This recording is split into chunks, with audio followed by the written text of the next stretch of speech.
আপনি বলছিলেন বামপন্থীদের হতাশা।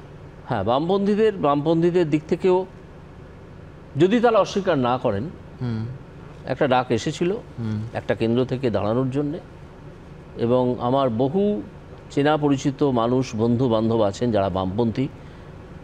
বাংলায় বাম ব্যাপারটা কি ভালো করে না জানলেও তারা বামপন্থী হয়ে যান অনেকেই। আমি হইনি, সৌভাগ্যবশত বা দুর্ভাগ্যবশত। সেটা নিয়ে আমায় ভাবতে হয়েছিল, আমি সময় নিয়েছিলাম। আমি পরে যে মহল থেকে ডাকটা এসেছিল আমি বলেছিলাম যে না, আমি করব না। তারপর আমাকে ভাবতে হচ্ছিল যে অন্য দলে যে ডাক আছে সেটা কতটা কনসিডার করব। অনেক ভেবেছিলাম, ভেবে দেখলাম যে বিজেপি হচ্ছে একটা সলিড প্ল্যাটফর্ম যেখানে কাজ করা যায়, এবং আমার বিজেপির যে কর্মসূচি এবং বিজেপির যে পলিটিক্যাল থট তার সঙ্গে আমার মনের মিল আছে। আর অন্য দল সেখান থেকে কোনো ডাক আসেনি। খুব সূক্ষ্ম একটা, খুব ফেইন্ট একটা ইশারা এসেছিল, সেখানেও আমি যাইনি। তো আজকে যারা বলছেন যে আমি ওখানে বসে বিজেপির হয়ে রায় দিয়েছি, তারা এসব ঘটনা জানেনই না, বোধও করেন না, বুঝবেনও না।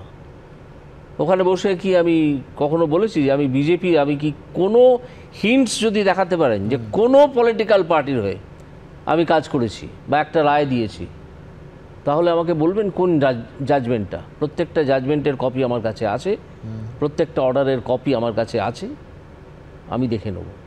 যদি প্রয়োজন হয় তার ব্যাখ্যা আমি সমাজ মাধ্যমেই দিয়ে দেবো। শুধু দেখান, গালাগাল করলে শুধু হবে না, একটু সাবস্ট্যান্সিয়েট করতে হবে। সাবস্ট্যান্সিয়েট করার যা নামে নেই, কাজে পারে না কিচ্ছু, হিটিং বিলো দ্য বেল্ট। অনেকে এটাও বলছে যে আপনার বিভিন্ন অবজারভেশনে আপনি রাহুল গান্ধীকে সমালোচনা করেছেন, কিন্তু কোনো বিজেপি নেতা নেত্রীকে কোনো দিনই আপনার অবজারভেশনে সমালোচনার পাত্র করেননি। না, আমি তো সমালোচনা যে নিয়মিত রাজনৈতিক দলের করতাম তা তো নয়। আমি এই কথাটা বলেছিলাম যে আমি যখন ওই এর অ্যাফিডেভিট অফ অ্যাসেটসের কথা বলছিলাম একদম একজনের, তখন আমার হঠাৎ রাহুল গান্ধীর কথা মনে হয়। কারণ এই কংগ্রেসের গান্ধী পরিবারের উপার্জন নিয়ে আমি সব সময় সন্দিহান, সব সময়। আইএনএর টাকাটা কোথায় গেল? আইএনএর যে ৮০,০০০ কোটি টাকা, সে টাকাটা কোথায় গেল? নেহরু তো জানতেন সে টাকাটা কে নিয়ে চলে গেছে। সে টাকাটা নেহরু উদ্ধারও করেছেন। আপনারা পড়ুন না, বিভিন্ন বই পড়ুন, পড়ে দেখতে পাবেন। এদের রাজনৈতিক, এদের অর্থনৈতিক ভিত সম্বন্ধে আমার বরাবরের সন্দেহ আছে, তাই আমি রাজীব গান্ধীর নামটা বলেছিলাম, রাহুল গান্ধীর নামটা বলেছিলাম। উত্তর দিন না, আজও দিন না পারলে। কিন্তু আপনি ওই সূক্ষ্ম ইঙ্গিতের কথা বলছেন।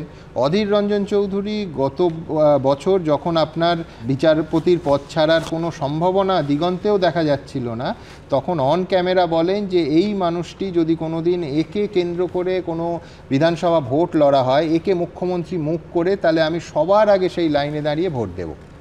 হ্যাঁ, এই কথা বলেছেন।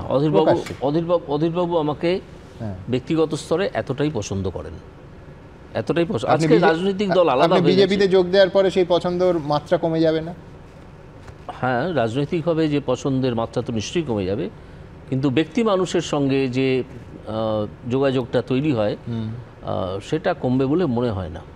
কারণ আমি খুব কম বাঙালির মধ্যেই দেখেছি যে এই নিয়ে প্রকৃত দূরত্ব তৈরি হয়। গতকাল আমি বিকাশ রঞ্জন ভট্টাচার্যের একটা শুনছিলাম, তিনি আমার তীব্র সমালোচনা করেছেন। বলেছেন যে অভিজিতের অধঃপতন হলো, সে দুর্নীতির বিরুদ্ধে লড়াই করতে গিয়ে একটা দুর্নীতিগ্রস্ত দলে চলে গেল। তো এর রাজনৈতিক উত্তর হতে পারে যে আপনার দলও সমান দুর্নীতিগ্রস্তই, যদি বেশি না হয়, ছিলই।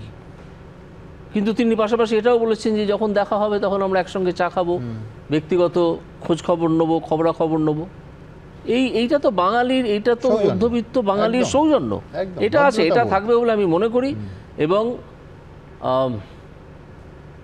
এটা আমি মনে করি মমতা বন্দ্যোপাধ্যায় বা তার দলের যে লোকজনরা আমাকে চেনেন তাদের কাছ থেকেও এটা বজায় থাকবে, এটা বজায় থাকবে। এটা আপনি আশা করছেন? আমি আশা করি, কারণ আমার দিক থেকে বজায় তো থাকবেই।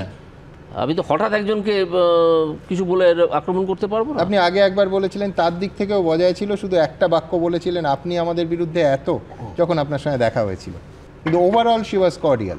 Very cordial, very cordial. বেশ।